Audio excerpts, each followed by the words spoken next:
बिस्मिल्लाहिर्रहमानिर्रहीम, अस्सलाम वालेकुम। आप देख रहे हैं व्यूज़ मैटर। मैं हूं मुर्तज़ा डार। मशरक़ वुस्ता में हालात तेज़ी से बदल रहे हैं। दो तीन डेवलपमेंट्स हैं, उसका आपसे मैंने जिक्र करना है, और ये वही डेवलपमेंट्स हैं जिनका असर वेस्ट पे खासा ज़्यादा है।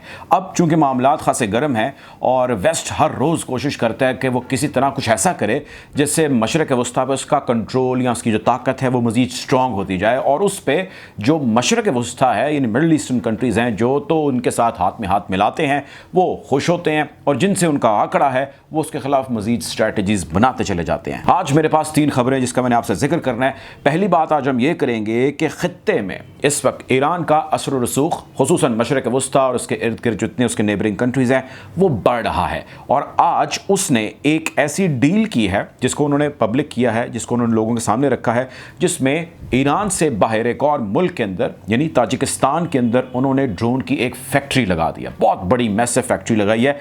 ड्रोन यहाँ से बनेंगे, वही ड्रोन जो ममनू ड्रोन है। क्या हो रहा है, क्यों हो रहा है, कैसे हो रहा है, क्या होगा, इसकी बात करेंगे। दूसरी बात आज हम ये करेंगे कि ईरान ने ईरान में ही एक वेस्टर्न जासूसी का नेटवर्क, बहुत बड़ा नेटवर्क था, उसको उसने बेनकाब किया है, वो सामने ले आया है। इससे पहले भी जनवरी में भी ऐसा एक नेटवर्क सामने आया था। ये कौन है, ये क्या कर रहे हैं, क्यों कर रहे हैं, किस मकसद के लिए यहाँ पर आए, उसकी मुकम्मल डिटेल बताऊंगा। मियाँ बीवी थे जो यहाँ पे आके जासूसी कर रहे थे, बल्कि बहुत सारे काम भी करवा रहे थे। तीसरी बात आज हम ये करेंगे कि लिबनान में मौजूद जो हिजबुल्लाह है, हिजबुल्लाह ने जिस जमात को सपोर्ट किया या हिजबुल्लाह का जो धड़ा था वो इलेक्शन हार गया, और यहाँ पे इस फ्रंट के ऊपर जो पॉलिटिकल फ्रंट है वहाँ पे नाकामी का सामना हुआ है हिजबुल्लाह और उसके इत्तहादियों को। अमेरिका, सऊदी और उसके इत्तहादियों को कामयाबी हासिल हुई है। ये सारी सियासत चल क्या रही है, और ममालिक के अंदर अमेरिका किस तरह इंटरफेरेंस करता है, मुदाखलत करता है या साजिश करता है, किन किन ममालिक में करता है, वो आप मुझसे बेहतर जानते हैं। आपको इसकी भी मुकम्मल डिटेल बताऊँगा। गुफ्तगू का बाकायदा आगाज़ करते हैं। सबसे पहली चीज़ जिसका हमने जिक्र करना है वो ये है कि पहले मैं आपको ख़बर दे देता हूँ और उस पर फिर एक ओवरऑल हम एक एनालिसिस कर लेते हैं। चीफ़ ऑफ जनरल स्टाफ जो आर्मी की कमान जिनके हाथ में है ईरान की, अली बाकीरी साहब, उन्होंने दौरा किया और वो गए ताजिकिस्तान। ताजिकिस्तान में उन्होंने इफ्तिताह किया एक फ़ैक्ट्री का। जिस फैक्ट्री का उन्होंने इफ्तिताह किया ये वो फैक्ट्री है जो ताजिकिस्तान में लगी है, दुशंबे में यानी उसके दारुल हुकूमत के अंदर वो फैक्ट्री लगी है। वहाँ पे ये फैक्ट्री ड्रोन बनाएगी, ईरानियन ड्रोन्स बनेंगे और ताजिक उसको इस्तेमाल करेंगे अपनी डिफेंस के लिए, अपनी सिक्योरिटी के लिए। अबाबिल 2 ड्रोन्स बनाए जाने का जो है यहाँ से आगाज़ किया जाएगा। पहले स्टेप के अंदर अबाबिल 2 ड्रोन्स जो हैं वो बनाए जाएंगे। 2 से मुराद मेरी इसकी सीरीज़ है अबाबिल 2, इससे मुराद ये नहीं है कि 2 ड्रोन बनाए जाएंगे। सो अबाबिल 2 ड्रोन्स बनाए जाने का यहाँ से आगाज़ होगा। इसके बाद इसको अपग्रेड किया जाएगा। साइंटिस्ट ईरान के और ताजिकिस्तान के मिलकर यहाँ पे काम करेंगे, और डिफेंस से रिलेटेड कुछ और जो प्रोडक्शंस हैं जो कि वैल्यू एडेड प्रोडक्शंस जिसको कहा जाता है ऑफ ड्रोन्स, उसके हवाले से भी काम होगा। दुनिया भर के अंदर ड्रोन टेक्नोलॉजी खासी तगड़ी है और उस के जो प्लेयर्स हैं वो दुनिया में काफ़ी कम हैं। इस हवाले से वैसे हमने एक वीडियो की है, अली ने एक वीडियो की थी जिसके अंदर उन्होंने बताया था कि किन किन ममालिक के पास ड्रोन है और कौन मुल्क कितना ताकतवर है। अगर आप इस लिंक पे क्लिक करेंगे तो आप इसकी मुकम्मल डिटेल जान सकते हैं। लेकिन जो बात गौर तलब है वो ये है कि दुनिया के टॉप 3 प्लेयर्स के अंदर एक ईरान है जिसके पास ड्रोन है, और जिसके ड्रोन्स को अमेरिका मना कर चुका है, सैंक्शंस लगा चुका है, इस पर पाबंदियाँ लगा चुका है। अब उसकी एक फैक्ट्री इस्टेब्लिश की जाती है। ये एक कॉन्टीन्यूएशन है रूस के और अमेरिका के ताल्लुकात की। ताजिकिस्तान, तुर्कमानिस्तान, उज़्बेकिस्तान, किर्गिस्तान यानी कि जो ये सेंट्रल एशियन रियासतें हैं या ये ममालिक हैं जो कभी रूस का हिस्सा होते थे, आज उससे अलहदा हैं लेकिन अंडर द इन्फ्लुएंस ऑफ रूस काम कर रहे हैं। रूस पे चूँकि बहुत सारी सैंक्शंस और पाबंदियाँ लग चुकी हैं, वैसे उनका इतलाक ईरान और रूस पे नहीं होता, लेकिन उसकी सब्सिडरी है या उसी का ये एक्सटेंशन है या उसी का हिस्सा है कि ताजिकिस्तान और ईरान मिल के काम कर रहे हैं, जिसमें दोनों ममालिक मिलिट्री हथियारों के हवाले से भी काम करेंगे। और चीफ़ ऑफ जनरल स्टाफ या चीफ़ ऑफ आर्मी स्टाफ जो सालार हैं ईरानी फोर्स के, जनरल बागीरी, उन्होंने एक और ऐलान किया इस मौके पे। उन्होंने कहा है कि बहुत जल्द मिलिट्री के हथियार ईरान फ़रोख्त करने लगेगा। सो मिलिट्री वेपन्स दुनिया के अंदर पैसे के हवाले से एक बहुत प्रॉफिटेबल बिज़नेस है, और जिनके पास ये टेक्नोलॉजी है उनके पास पैसा है, और जिनके पास ये टेक्नोलॉजी है उनके पीछे दुनिया के बड़े बड़े ममालिक भी लगे हैं। चाहे किसी मुल्क की किसी से दुश्मनी क्यों ना हो, वो इस चीज़ को हासिल करने के लिए, उस टेक्नोलॉजी को हासिल करने के लिए ज़रूर आते हैं। खैर, इस दौरे के अंदर दोनों ममालिक ने जो है वो एक दूसरे के साथ मिल के काम करने का जिक्र भी किया, डिफेंस के हवाले से, सिक्योरिटी के हवाले से, बॉर्डर के हवाले से, चीज़ों को बेहतर की जाने के हवाले से भी उन्होंने काम किया और ये भी जिक्र किया कि आने वाले वक्त में इसको मज़ीद स्ट्रॉन्ग करेंगे, मज़ीद स्ट्रेंथन करेंगे। ये तो है हमारी आज की खबर थी। दूसरी खबर जो है वो ईरान के अंदर ईरानी जासूसों का नेटवर्क पकड़ना है। ईरानी जासूसों का जो नेटवर्क पकड़ा गया है, ये 2 मियाँ बीवी थे, फ्रांसीसी इनकी शहरियत थी, इनको पकड़ लिया गया। खातून का नाम है कोहलर, 37 साल इसकी उम्र है और इसके जो मियाँ है उसका नाम है जैक्विस, इसकी उम्र है 69 ईयर्स। सो ये मियाँ बीवी थे, इन दोनों को वहाँ पे पकड़ लिया गया। ये सयाह के वीज़े पर, यानी टूरिस्ट वीज़े पे ईरान में मौजूद थे और सैर व सियाहत की गर्ज से यहाँ पर आए थे और सैर व सियाहत इन इन्वर्टेड कॉमास ये कर रहे थे।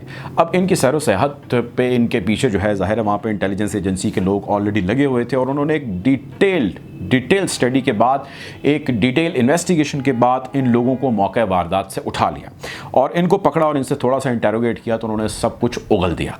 अब जो ये 2 लोग थे, मियाँ बीवी थे, वैसे तो ये सियाहती वीज़े पर यहाँ पर आए थे, लेकिन इनको जो पहला टास्क दिया गया था वो ईरान के अंदर डिस्टेबलाइज करना था मामलात को, जो डे टू डे गवर्नमेंट के मामलात होते हैं, इंसर्जेंसी क्रिएट करना था, वहाँ पे अनरेस्ट क्रिएट करना था। जिस वजह से हो सकता है आप में से कुछ लोगों के इल्म में हो कि रिसेंटली ईरान के अंदर प्रोटेस्ट चल रहे हैं जिसमें ट्रेड यूनियन है और वहाँ के मकामी, जो जिस तरह हर मुल्क के अंदर जो है मकामी निकलते हैं वेजेस के हवाले से, इन्फ्लेशन के हवाले से वो मुजाहरे करते हैं, एहतजाज करते हैं, जो उनका लॉफुल राइट है, इसी किस्म के एहतजाज जारी हैं। उन एहतजाज को खूनी एहतजाज में बदलने के हवाले से ये लोग काम कर रहे थे, जिसके लिए अहम उनके अहदेदारान से मुलाकातें भी कर रहे थे।